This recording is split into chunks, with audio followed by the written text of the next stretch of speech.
Okay. Hi. Welcome to Virtual College Tours for Charter Schools. Thanks for coming today. I am Jennifer Tracewell, and with me here is Rob Williams. Hi, guys. How are you today? So we have just a fun little tour of about five, maybe six universities, five universities and one community college that we're really excited to share with you today. So a couple of housekeeping things up front. First of all, we will send out this recording and slides when we're all done. And everyone, if you could find your chat using your sort of menu of items there. And before you leave today, if you could put at least one question or comment in the chat box. And one question we actually would like answered is, what college would you like to see highlighted in a future virtual college tour event? So we only have 6 to present to you today. There are hundreds to choose from. So we curated what we could today to give you a mix of in-state and out-of-state, public and private, from the comfort of your own living room. So we can just jet set all over the West Coast here today. But in the future, tell us which schools you're interested in. So that's one thing you can put in your chat question or comment. And then Rob and I will be answering questions at the very end. So you may have a question or a comment about a particular school that we're presenting on. If you could hold that, like write it down so you don't forget, and we're going to cover all that at the very end of our presentation. You can put those in the chat box, and that'll be a nice log for us if you want to write it there, so we can go through and not miss anything. And we'll get those answers at the end. Without further ado, I'm just going to go ahead and jump right into our first school here. All right. And it is Oregon Institute of Technology, actually, now known as Oregon Tech, in beautiful Klamath Falls. And it's on a 305-acre campus. And they are best known for being a traditional engineering school. It's actually the only public polytechnic university in the Northwest. Mascot is Hootie the Owl. Undergrad enrollment is just over 5,000 and growing, ranked number 5 in regional colleges of the West out of 64. Has higher rankings actually in some other categories. Really stellar university. Tuition and fees, right about $10,000. And Oregon Tech, out of the schools we're presenting today, has the highest median starting salary. So engineers, scientists, they have some really great job opportunities, and that's why you go to college. Not only for the education and learning, but to get out in the workforce and find a job you love that earns you a good living. So that's a great mix there. Application deadline is out pretty far, September 4th, and they accept 61% of students who apply. And that's a good chance, right? That's a pretty good chance. They're on a quarter academic calendar. So some people prefer that to, say, semesters where you have a longer amount of time with your classes versus, it just depends on the student. Terms, quarters, semesters, every school has a little bit different setup. All right, and let's see, I have a couple more things I would like to tell you about Oregon Tech. I think I missed that one right there. A lot of engineering majors coming out of Oregon Tech: mechanical, software, electrical engineering. Renewable energy is a field they're well known for, and actually they are the first university in the country to offer a renewable energy degree, and also dental hygiene. Really low student faculty ratio, 15-1. That's an incredible way to really get to know your professors. I said in the initial email I sent to all of you that it's a really hands-on university. So if you are a student who really learns best by doing, this is an incredible place for you to be. Freshmen, you don't have to live on campus. Some of the universities we tell you about today, you're required to live on campus as a freshman, but Not mandatory, but definitely Rob and I both highly encourage as a freshman living on campus, just for the community life, and they have some great options at Oregon Tech. One neat thing they have is a sustainable living residence hall, and you can learn more about that on their website. The male-female distribution gender-wise is almost equal, but the males slightly higher, 51% male, 49 female. And we're going to tell you today about how many of the students are in the 18 to 21 age bracket, the age that most of you will be when you go to college. Keep in mind, the national average is 60%. So with that in mind, 27.7% of students are in that age bracket at Oregon Tech. So that tells you that it has some older students more than the national average. So you're looking at just over a quarter to a third of their students are a younger university set. What to do? Anyone been to Klamath Falls? You can tell me about it in the chat box.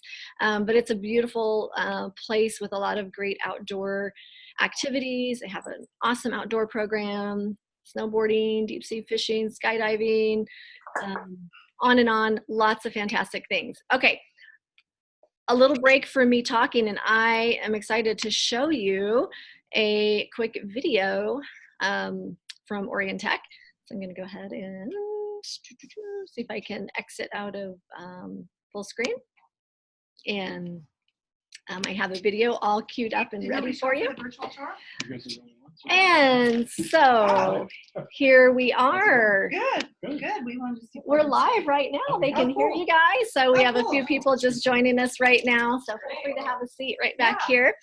And up first is Oregon Tech. Are you guys ready? Technology is you. Every innovation, every human advance was created by dreamers who didn't fit in. At Oregon Tech, our students are different. They take risks, question the status quo, and push technology to new dimensions. They learn by doing, by getting their hands dirty, and sometimes letting the sparks fly.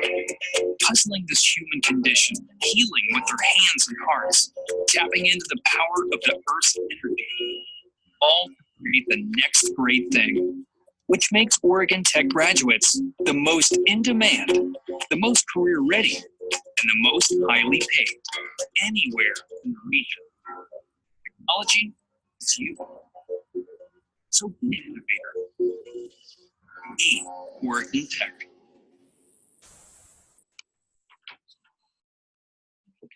Where's Oregon Tech?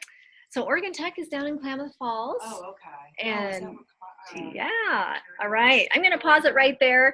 You will have the slides sent out to you so you can watch the full length of that video on your own. So let me go right back over here to, oh, thanks Hannah for telling us to maybe show North Carolina for next time. So Hannah just modeled what I've asked everyone to do in the chat box before you leave today, which is give me at least one question or comment in the chat, and it'd be great to know what college you'd like to see next time we do this in about a month from now. So make sure you mute your video when you enter today so we don't have feedback. So there, let's hear it for Oregon Tech.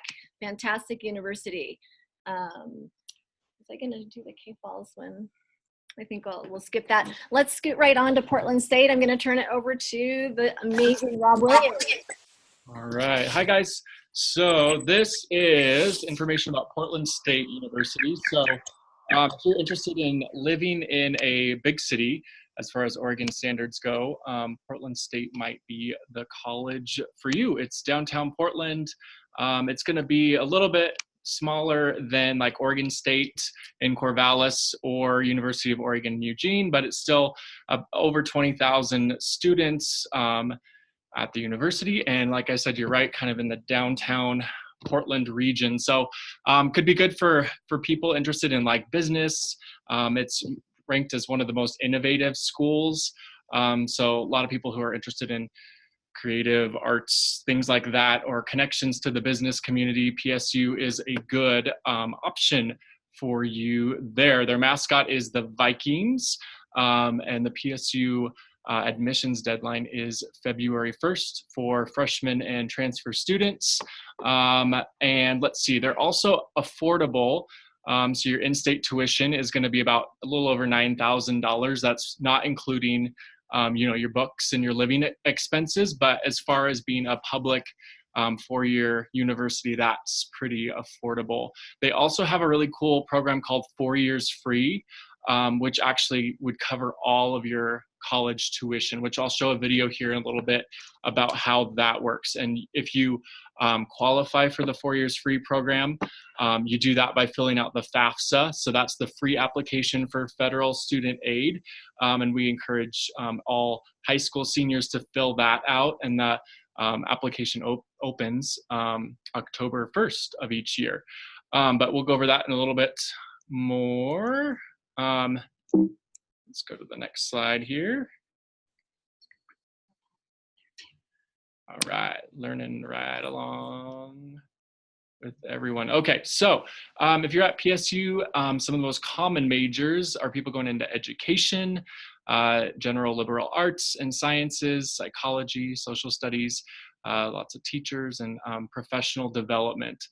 So I was kind of explaining, I think I mentioned OSU and U of O in the beginning, and this is going to be more of like a commuter campus. There aren't as many traditional four-year undergraduates like at a younger age. So if you're looking for like a lot of people that are your same age, like 18 to 21, PSU might not have as many as you would find at other places, okay? So it's got a lot of older and commuter students in general. So only about 1 in 4, or there's 26% of the students are actually between the ages of 18 and 21. So to compare, that number is about 64% for U of O. So if you think like 2 out of the 3 students you meet at U of O would probably be in the 18 to 21 age category, and 1 out of the 4 at PSU. So just kind of a different style, but nonetheless, that is a good place to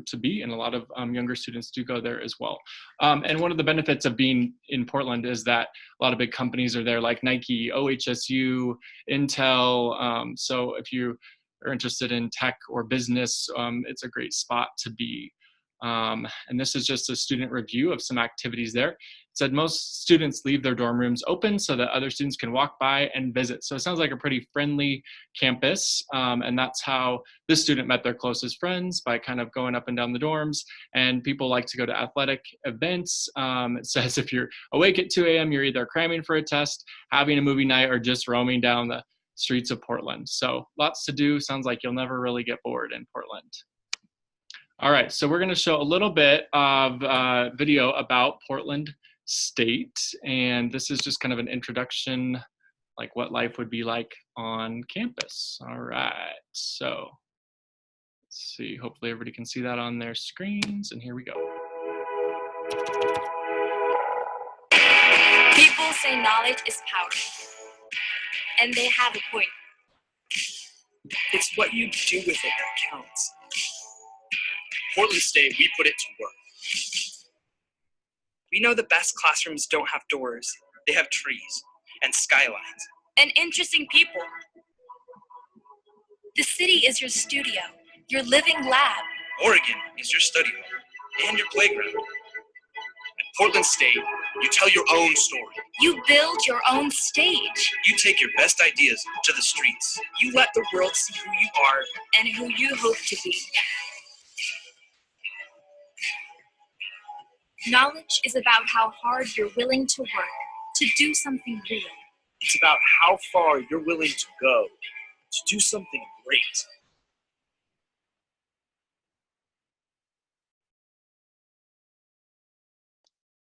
All right, so if you've ever been to Portland, it's a really cool city. That kind of gives an overview of what it might be like there. And here's a video on the 4 Years Free program. We're kind of introducing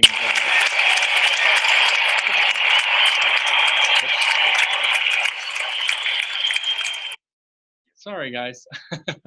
Okay, Here we go. This is the 4 years free. Costs associated with going to college, and we want to make it more affordable and more attainable for all of our Oregon residents. So this program, 4 years free, allows students to come to the university and have their tuition and their fees paid for 4 years. Students are saying now that they really don't want to graduate from college with a lot of loan debt, probably more so than 5 years ago. Students factor that in more as a consideration. There's an emerging gap between the students that are graduating in Oregon and those that are actually going on to college. Not about their readiness, and it's not about their educational attainment. They are ready to be at colleges across the state and the country, but they just don't know how to get there because of costs. It's specifically for Oregon residents who have a 3.4 GPA or higher, and we're trying to reach out to students who are the neediest of our students, so students who are eligible for federal Pell grants. This is a good talking point with our freshmen even, to say, look, if you can keep this GPA, you have this option to go to college for free. We know that when students graduate from Portland State University, they have educational opportunities that they don't have anywhere else. We know that students have opportunities for internships and real-world work experience. And now we know that we can offer all of that quality for free. We can offer it to our students, tuition and fees paid for 4 years.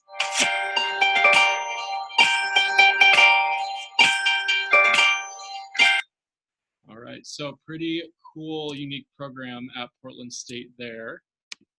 And there's a link here that we'll send out in the slides with all the different eligibility requirements. So you do have to have a 3.4 cumulative unweighted high school GPA to be eligible. And you also have to qualify for Pell Grants and fill out the FAFSA. So there's some different requirements there, but great incentive to keep up the good work. All right, now we are going to move on to University of Montana. All right. Hey, thanks for sharing about Portland State, Rob. As he and I were putting these slides together, we just like wanted to go back to college because there are so many great places to go.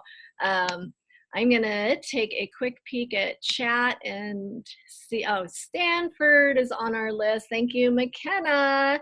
All right, we are taking notes. I appreciate that. Don't forget to throw a question or comment in the chat sometime before our show is up today. So Montana made our list for today, partly because it is a gorgeous campus, an incredible location, and it's a WUI school. That's part of the Western Undergraduate Exchange. So we wanted to present at least one school in that category. So I'll tell you about that in just a second. So like I said, Missoula, Montana, 220-acre campus, best known for some really unique programs that combine academics with experiential learning in their great outdoors.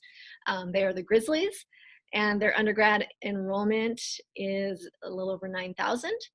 And their ranking nationally is 201 out of 312. To be ranked as a national university, you have to have doctorate programs.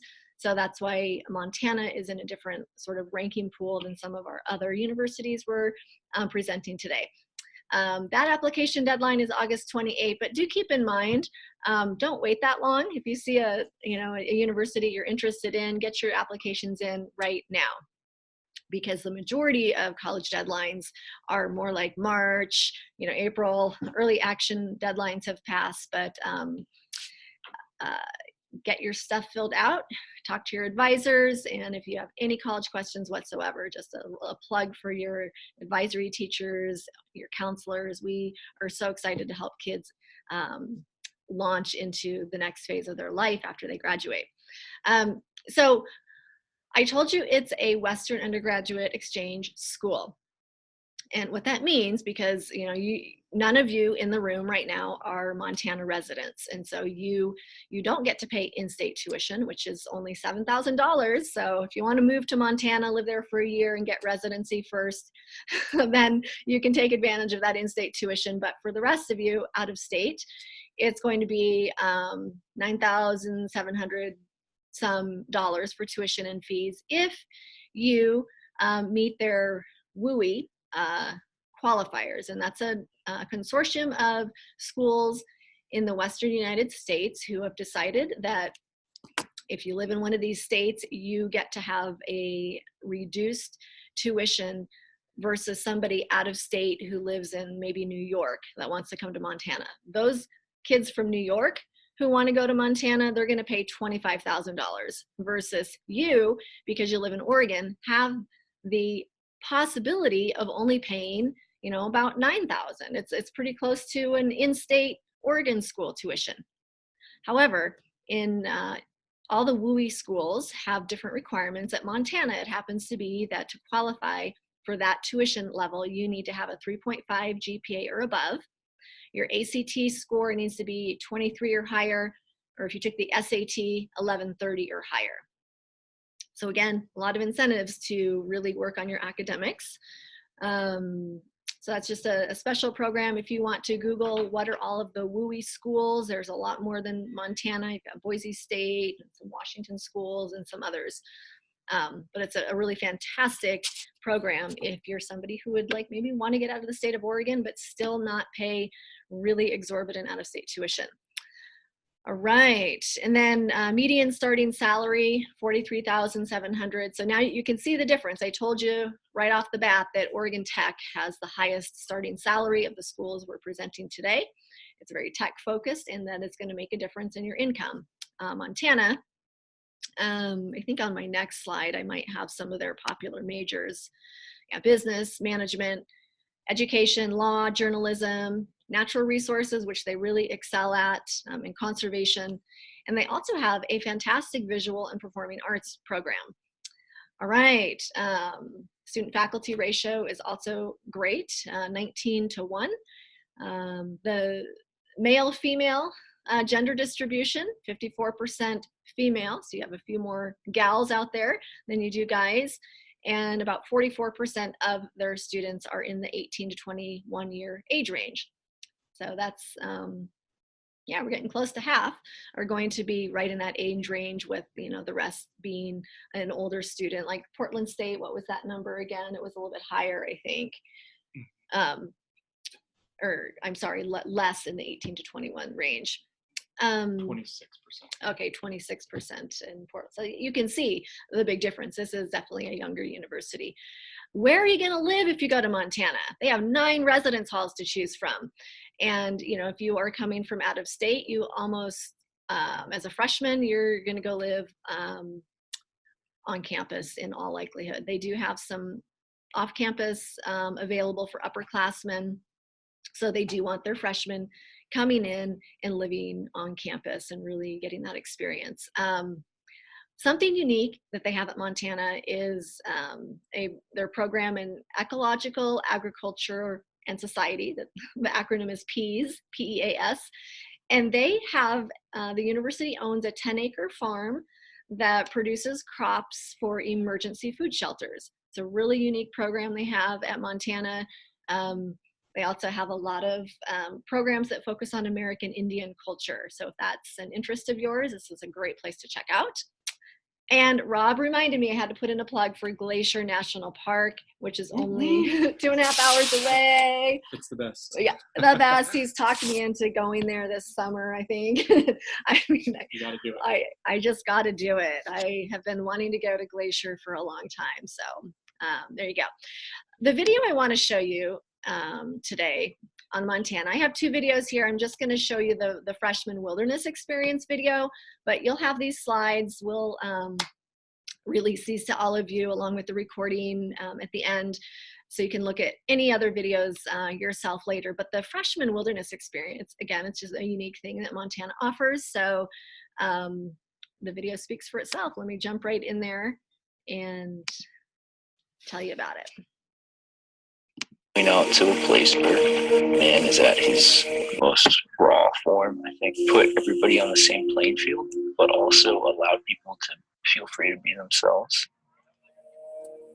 In high school, I kind of felt alone. I wanted to try to make friends before all the freshmen come to orientation, and it's just like really chaotic. I think that even before we went out in the gym that day, we just kind of realized, like, these are the people we're going to be with for like 4 or 5 days.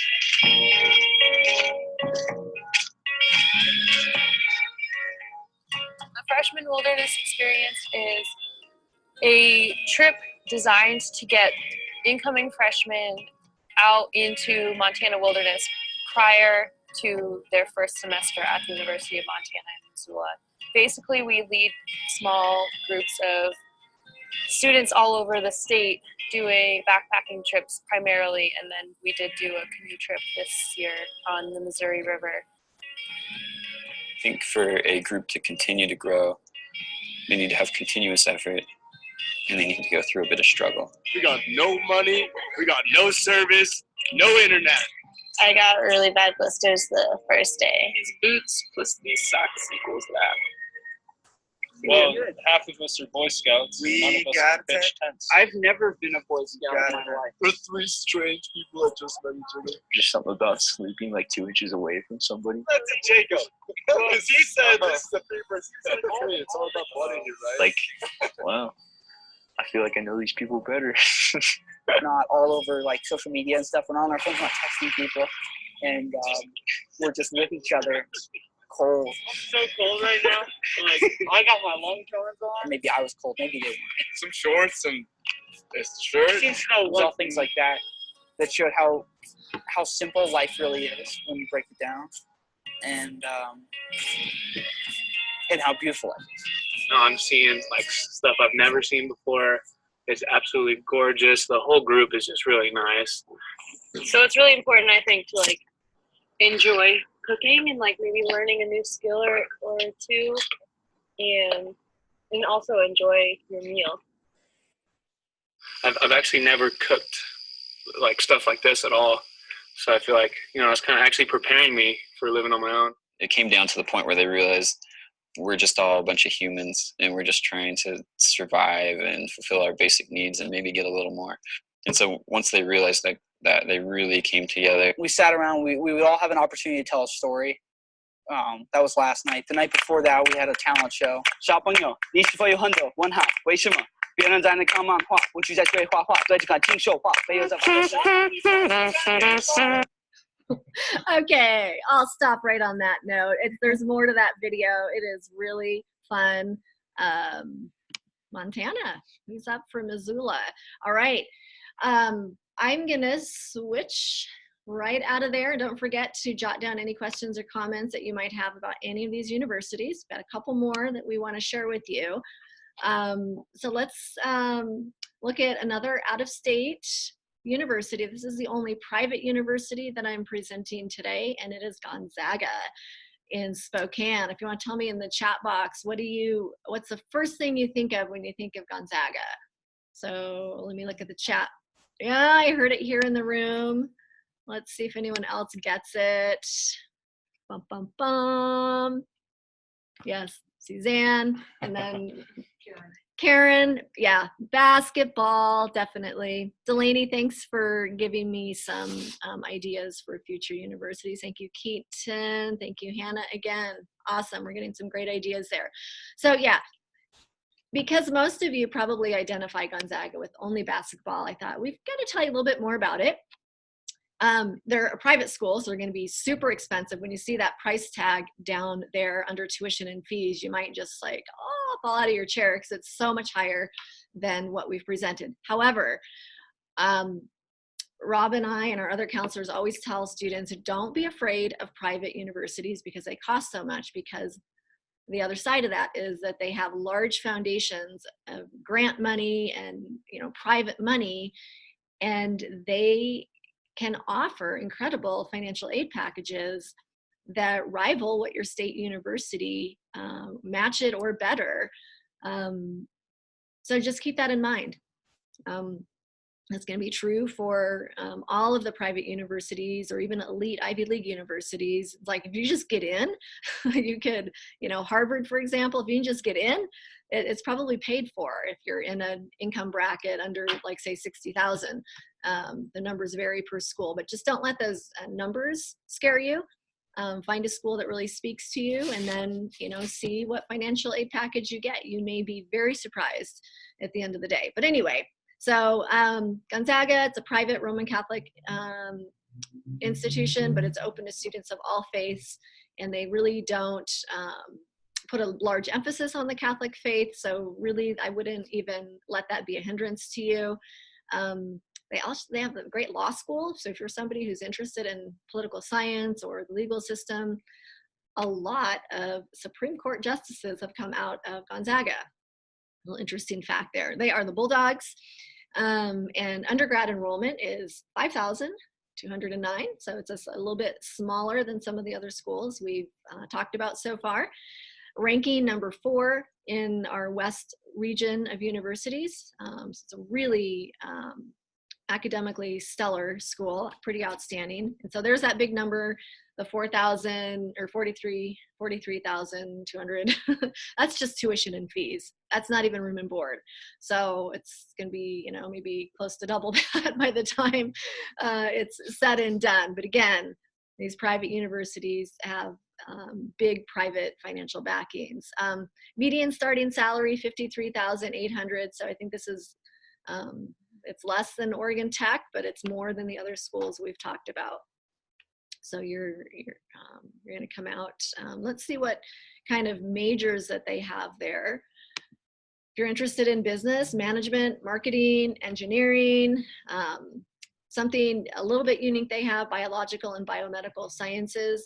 It's a strong program, psychology. And also, I added it to my list today because they have an Army ROTC program.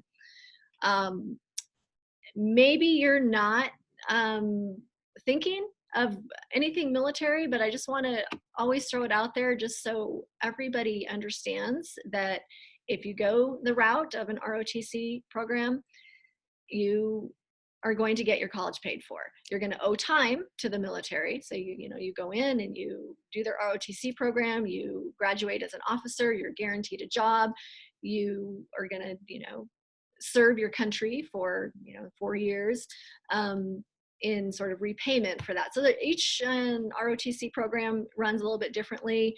If you have specific questions about that, ask me and I can do some research with you. But know that there are lots of ways to get college paid for, and this is a great one. Really low student faculty ratio, 12-1. So you're going to get a lot of one-on-one attention at Gonzaga. 47% male, 53% female, and it's a young university, 60% in the 18 to 21 age range. So again, compared to, I keep going back to Portland State, which is an older population, there's always going to be friends that you connect with no matter where you go, but it's just kind of just a little interesting fact to know about where you're going to spend possibly 4 years of your life. At Gonzaga, you do need to live on campus for the first 2 years. So that's a more strict guideline, or not a it's actually a requirement than any of the other universities we've talked about today. But their residence halls are awesome. They all have kitchens, common spaces, free laundry. So you would enjoy living on campus in Spokane. What can you do in Spokane? Lots of great outdoor activities there. They have a 100-acre riverfront park, ice skating, skywriting over the falls. It sounds kind of exciting. And then, of course, men's basketball. There we go. And yeah, pride and joy of Gonzaga. And enough said on that. Let's take a quick look at reasons to go to Gonzaga. I'm going to skip this flyover video. It shows you how beautiful the campus is, but you can take a look at that on your own. And I want to just look at the student video because I think that might speak to you a little bit more as students yourselves. Let's just take a quick look at why this young lady loves Gonzaga. So here we go.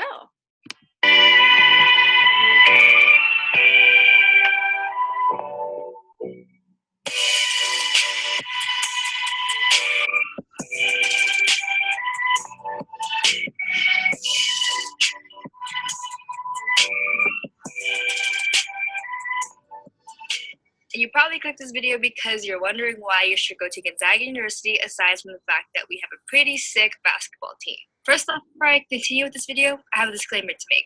A school does not define your college experience. Granted, it kind of does, but wherever you decide to go and wherever you get accepted And two, your ultimate college experience is defined by the decisions you make and the things you can control. When people decide to go to which university, they usually have a checklist. I'm not going to go in detail about my checklist and how GU plays a part of that, but I'm going to talk about three main things that definitely made an impact on why I decided to go to this university. First reason is people care. People here actively, engagingly, and intentionally want to make relationships with you. Especially in a society, introverts don't get enough credit. And it's just so refreshing to see extroverts and introverts both thriving and gaining success, because I feel like at other institutions, it's definitely the people who have confidence already that move forward quicker and faster. But definitely at GU, there's that intentionality, that community that we so heavily emphasize about. Second reason is location. Being in Spokane is this perfect medium of somewhat of a city life, somewhat of a college town feel. We're not in the middle of nowhere, which is great, but there's also things you can do in Spokane. Go to a concert, discover new coffee shops, go to a record store, be a part of this big up and coming art scene that's happening here. I think that's the most exciting thing about being part of Spokane, because it's not an obvious big city full of great things to do. You really have to look for these things, and you learn to appreciate it.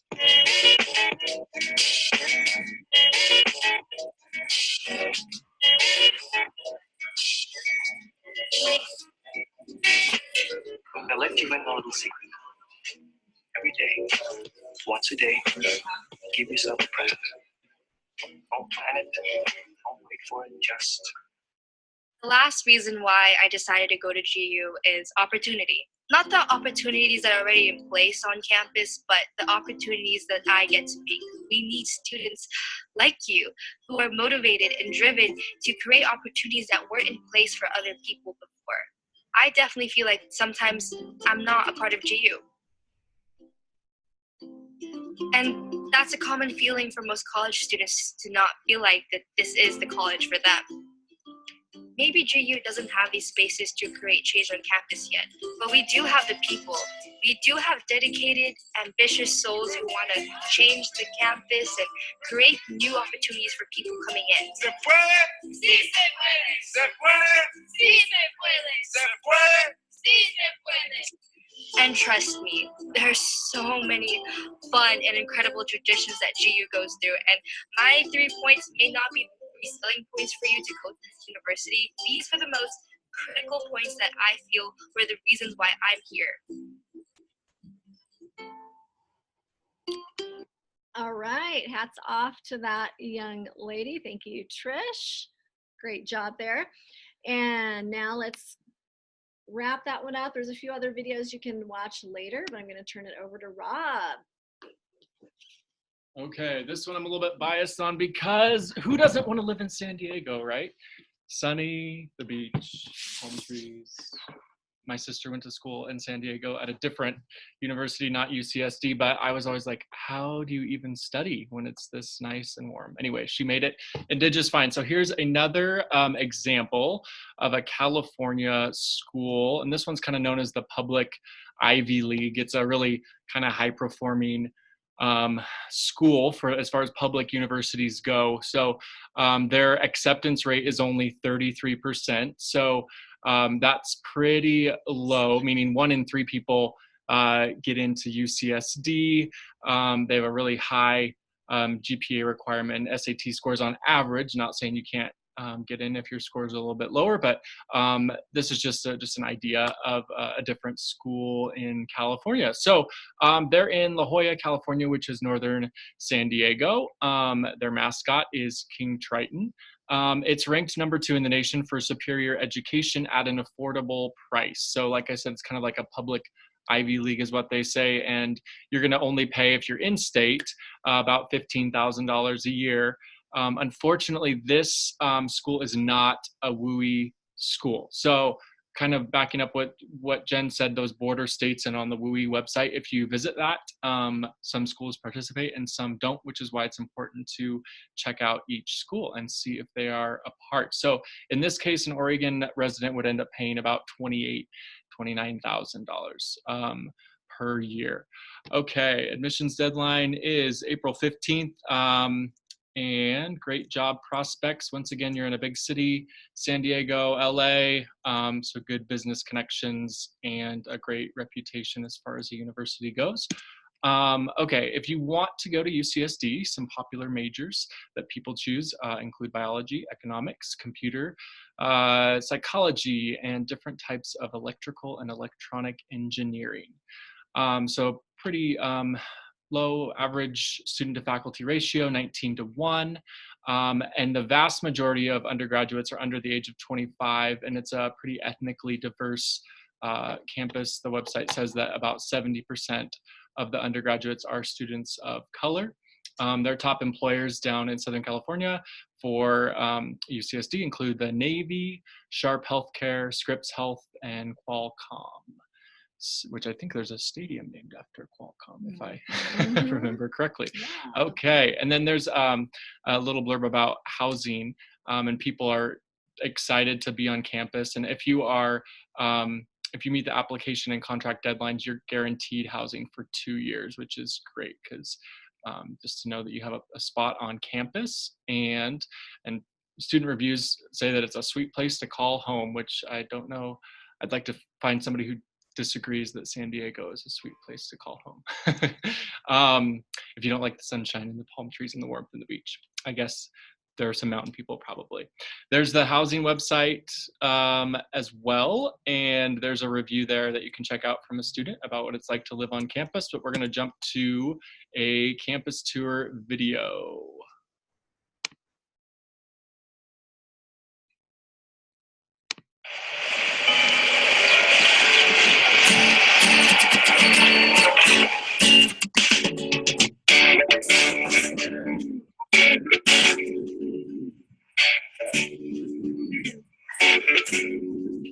Hey guys, thanks for joining us here at the University of California, San Diego, the 8th best public university and one of the greenest. I'm Nicole Aaron, and right here is my buddy, that's right. We're gonna go start this tour. You ready? Let's go. The University of California, San Diego is located in the sunny Southern California coastal town of La Jolla, which is best known for surfing. We've got shade tree, Joshua trees, so you can have world-class rock climbing, and then short driving distance. World-class beaches, surfing. Bask in the sunshine with a yearly average temp of 72 degrees. You will spend a lot of time exploring the nearly 2,000-acre urban campus. This beautiful library is named after Theodore Geisel, aka Dr. Seuss. UC San Diego has the Birch Aquarium with over 5,000 types of Pacific marine life, and it's on campus. Total student body at UC San Diego is about 4,000 undergraduates, and it's broken up into 6 colleges, each about 3,800 in students in size. And that smaller size with the faculty and staff associated with it means that we can pay attention. We can get to know students individually. Each college takes the name of an influential person who embodies the ideals sought by that college's students and staff. You have really an ability through the colleges to personalize your experience here, especially in the beginning when, most people come here, they don't know anybody.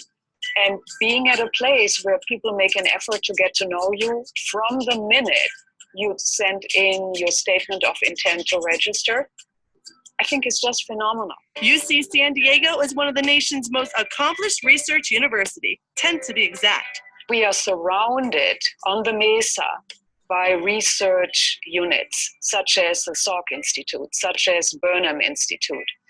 Down at the hill, we have Scripps Institution of Oceanography.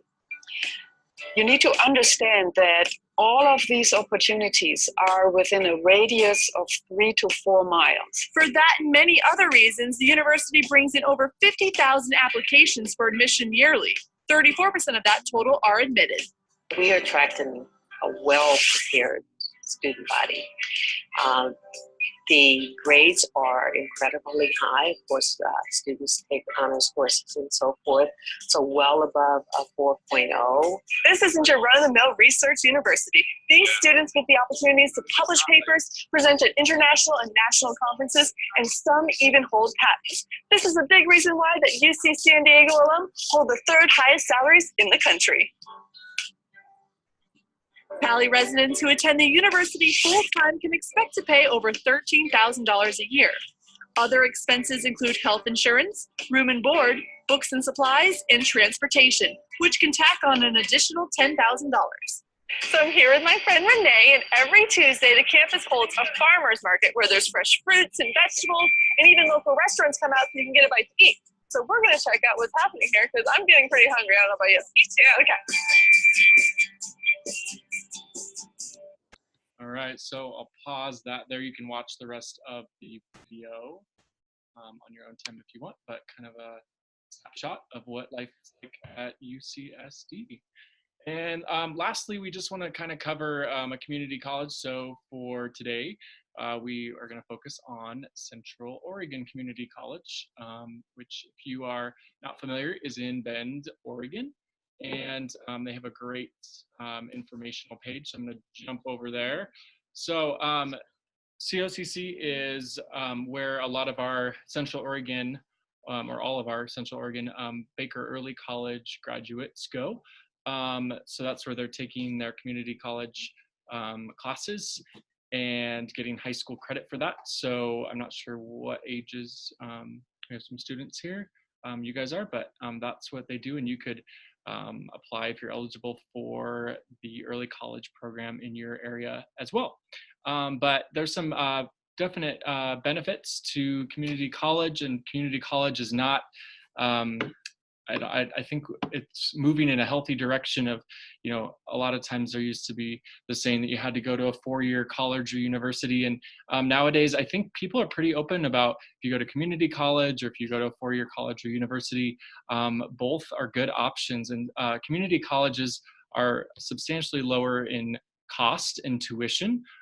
So that is going to be one major benefit. They don't offer a 4-year bachelor's degree, but the 2-year degree options that they do offer and certificate programs can lead to really great jobs as well. Some of them even pay or are even better jobs than you might get at a bachelor's or a 4-year school. So it's just lots to take into consideration when you're thinking about what kind of program you might be interested in. So talk with your parents and your high school counselor, and yeah, so good things here. So it's a big community college here in Bend, about 17,000 students, and the average age is a little bit older. So again, a lot of older, maybe commuting students, 26 is the average age. It's a 1:19 faculty to student ratio. So still relatively small, but you might have some bigger classes too. But I think most of the students I talk to have maybe 15 or maybe 20 students in their average class. So it's pretty manageable, and the professors will get to know you, and they are great. So here is just the snapshot of COCC. And if you want to look up the local community college in your area. Oh, okay, perfect. And we have an early college student right now, Charlotte. Hi, I'm Charlotte. Charlotte's going to tell us a little bit about what it's like to be at COCC. Yeah, I've been going there for a couple months now. I just have taken one term and then I graduate. But I'd probably say my favorite thing about COCC is the scenery. Like every time I walk out of class, you see like really beautiful trees in the background, beautiful mountains. Yeah, it's really pretty. It's a really calming place to study. Awesome. Yeah. Is it as far as like resources, like is the library easy to find? And oh yeah, totally. Everything's really easy to find, and they have maps online too that are really easy to follow. How's parking? Parking is a little bit of a challenge. I think it's harder, especially when it's in the wintertime and it gets kind of icy. But I mean, the only problem that I have is having to walk up the hill every day, because you have to park kind of at the bottom of the hill and I have to walk uphill to my classes every day. But it's not that far of a walk. It takes like 5 minutes. You get a workout. Yeah, and you get a nice workout. Actually, I know somebody who got PE credits for just like parking at the bottom of the hill and running up it to every class. And she got a full credit for doing that. That's awesome. How big are your classes? Like, would you say? My art class is about 10 students. That's pretty typical for arts classes. My other classes, my writing class is a little bit bigger. Well, probably still small for a college class. It's about 20, 25. And then the same for my other class. So yeah, it's more on the smaller side, but it's good. You get extra time with your teacher. Yeah. Cool. Thanks for sharing. Yeah, of course. Bravo. Thank you for being brave, Charlotte. You are amazing. Thanks. All right, I think we're gonna open it up for questions. If anybody has questions, you can take yourself off of mute and we'll try to do our best to answer them. Does anybody have any questions? Or comments? And comments? If you can figure out where the raise your hand button is, maybe that can help us find you if you would like to speak. Suzanne's hand is up. Go, Suzanne. Unless you forgot to put it down from before. Okay, she forgot. Let's look at chat and see if there's anything that we missed in there.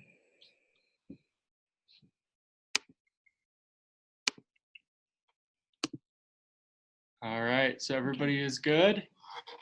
Well, we'll just say thank you again for joining us, and we'll be sending out the PowerPoints and the recording. So if you have any questions or want to look over things, be sure to look for those. And next Monday, we're going to have another one of these, and it's going to be about the FAFSA and how to fill out the OSAC scholarship application. So we'll walk you through that process. Also the Oregon Promise. So if you have any questions or haven't filled those out yet this year, be sure to join next Monday. And just another reminder to check in with your parents and your counselor about when you're choosing a college, because it's a big investment, right? A lot of time, energy, and costs associated with it. And if you do have the opportunity to visit a college in real life and do a campus tour, that is a great way to kind of get to see what it's like. You get the feel for being on campus, and that's something that we recommend as well. So thanks again, everybody, for joining, and hope you have a good rest of your day.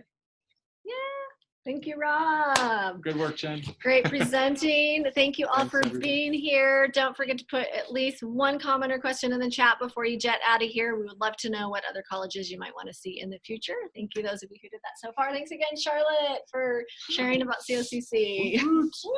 Charlotte and Karen here. All right. Thanks, guys. I'm going to stop the recording for those who are not able to be here. And we'll see you next week for the financial part of how do you pay for these great colleges you want to go to. All right. Thanks, everyone. And I'm gonna